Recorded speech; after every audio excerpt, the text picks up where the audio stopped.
दोस्तों, हर जबान में यानी हर भाषा में शब्दों का अपभ्रंश होना बहुत सामान्य बात है। कुछ बुजुर्गों के पास बैठा था मैं, तो कुछ नई चीजें निकलकर सामने आई। सुनिएगा, आपको भी मजा आएगा।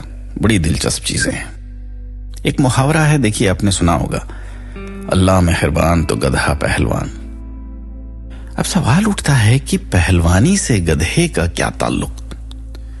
पहलवान आदमी होता है, जानवर नहीं। दरअसल मूल मुहावरे में गधा नहीं गदा शब्द था।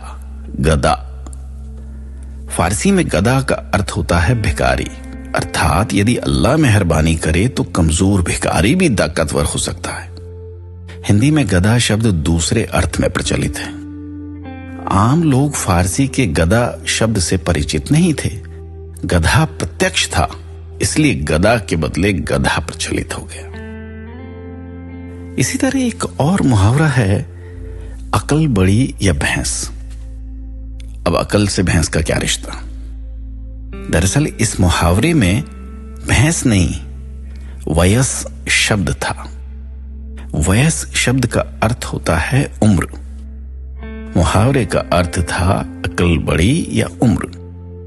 उच्चारण दोष के कारण वयस पहले वयस बना, फिर धीरे धीरे भैंस में तब्दील होता चला गया और वैसे ही प्रचलित हो गया। मूल मुहावरा था अकल बड़ी या वयस। इसी वयस शब्द से बना वयस्क। एक और मुहावरा है, धोबी का कुत्ता न घर का न घाट का। मूल मुहावरे में कुत्ता नहीं, कुत्का शब्द था। कुत्का लकड़ी की खूंटी को कहा जाता है, जो घर के बाहर लगी रहती थी। उस पर गंदे कपड़े लटकाए जाते थे।